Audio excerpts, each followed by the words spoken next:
So, today we're diving into the Grand Reckoning. And what we've got here is this incredibly dense philosophical story, and really it's all about a massive collision between four, let's call them sovereign forces.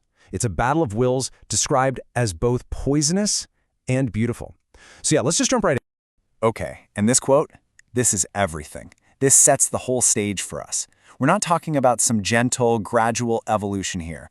No. This is about a violent, shocking transformation. It's about a force so powerful it doesn't even bother offering you a choice. It is the choice. You either evolve or you perish. That's the heart of what we're digging into today.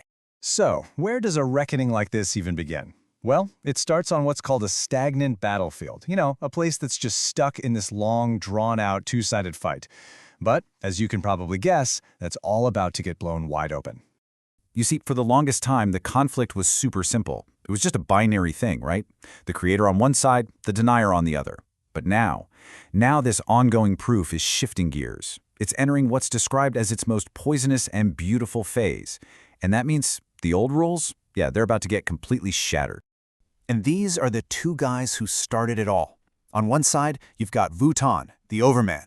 He's all about building, creating. He builds this place, Neo-Arcadia, which is basically a monument to ascent, to the will to create something new.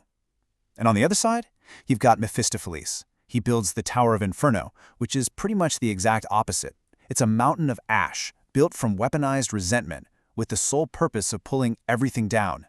It's a perfect stalemate, right? Creation versus pure negation. And that's Mephistopheles' whole deal, really. He's the spirit of gravity, that constant downward pull. You know that little voice in the back of your head that whispers, "You're gonna fail"? He's that, but for the entire world. A really powerful, cynical force holding everything in check. But then, someone new shows up on the scene. And this is where things get really interesting. A third power enters the ring, the Crimson Jester. And he's not here to pick a side. No way. He's here to flip the whole board over. So the Jester, he just laughs at the old ways, at the grim struggle between Wotan and Mephistopheles. He doesn't build, he doesn't deny, he kind of just dances right through the chaos. And his path to power is described as subtler, more poisonous, and therefore all the more beautiful. It's this incredibly dangerous, but also alluring alternative to the whole grim affair. And check out the Jester's philosophy here. It's framed through the story of a tightrope walker. He basically champions the idea of risk, the nobility of it, even if you might fall. He calls it a joyful burden, and he sees it as way superior to the safe, secure, and ultimately boring, empty life of the last man. So what's the Jester's secret weapon? It's this concept, amor fati, the love of one's fate. Think about that. He doesn't just put up with his destiny, all the pain and struggle included. He actively wills it. He embraces it. He loves it.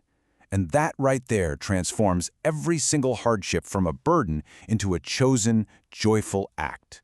That's the source of his, frankly, unsettling power. Okay, so the Jester's arrival just throws a wrench in everyone's plans. Everyone has to react.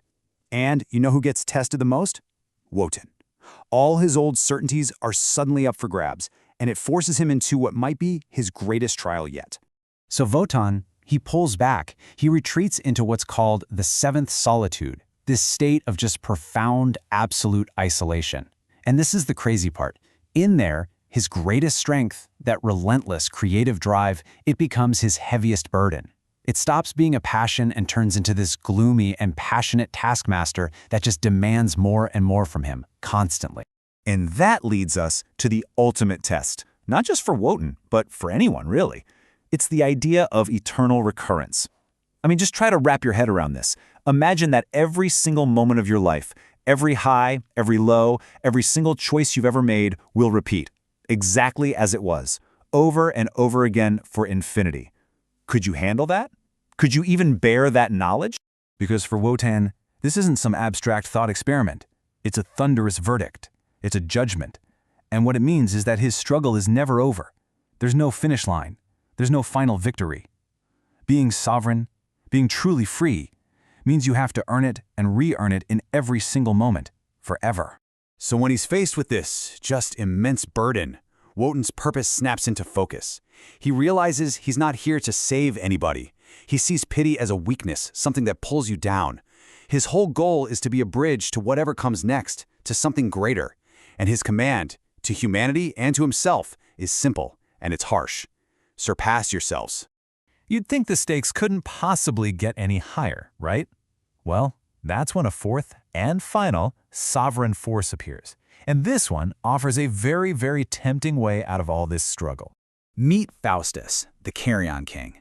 Now, if Wotan is all about creation and the Jester is all about affirmation, Faustus is about pure, unadulterated consumption.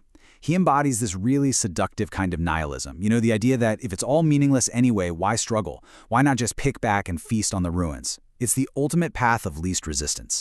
And Faustus's perspective is just devastatingly cynical.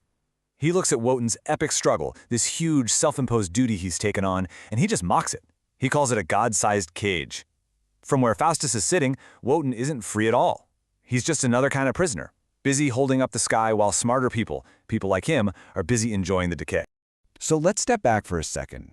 What we have now are four immense forces, four completely competing philosophies, all crammed into the same space. You've got the creator, the denier, the disruptor, and the consumer.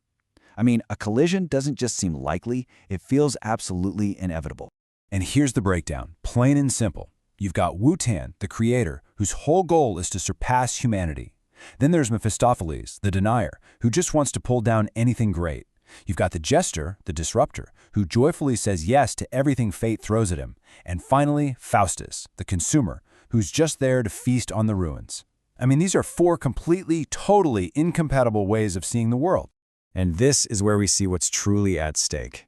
It's not just about Wotan's lonely struggle anymore. It's about his search for fellow creators, for other beings who are strong enough to actually endure this lightning storm of existence. But it begs the question, right? Can beings this powerful, this sovereign, even exist in the same space? And that leaves us with the ultimate hanging question of this whole narrative. When these absolute, sovereign wills finally clash, what happens? Is any kind of coexistence even possible? Or are they just fundamentally destined for a conflict of cosmic harbor proportions, a collision that's going to shatter everything? And that's exactly where the story leaves us, right on the brink of that grand reckoning.